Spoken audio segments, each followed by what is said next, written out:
Memory by H.P. Lovecraft. In the memory of Nis, the accursed waning moon shines thinly, tearing a path for its light with feeble horns through the lethal foliage of a great upas tree. And within the depths of the valley, where the light reaches not, move forms not meant to be beheld. Rank is the herbage of each slope, where evil vines and creeping plants crawl amidst the stones of ruined palaces, twining tightly about broken columns and strange monoliths, and heaving up marble pavements laid by forgotten hands. And in trees that grow gigantic in crumbling courtyards, leap little apes, while in and out of deep treasure vaults writhe poisoned serpents and scaly things without a name. Vast are the stones which sleep beneath coverlets of dank moss, and mighty were the walls from which they fell.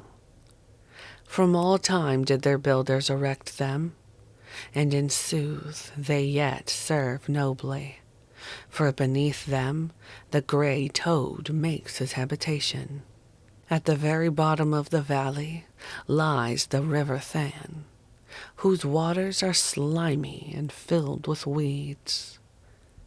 From hidden springs it rises, and to subterranean grottos it grows, so that the daemon of the valley knows not why its waters are red, nor whither they are bound.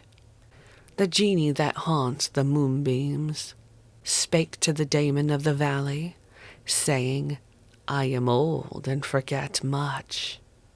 Tell me the deeds and aspect and name of them who built these things of stone. And the daemon replied, I am Memory, and am wise in lore of the past, but I am too old. These beings were like the waters of the river Than, not to be understood. Their deeds I recall not, for they were but of the moment. Their aspect I recall dimly. It was like to that of the little apes in the trees. Their name I recall clearly, for it rhymed with that of the river. These beings of yesterday were called man. So the genie flew back to the thin-horned moon, and the daemon looked intently at a little ape in a tree that grew in a crumbling courtyard.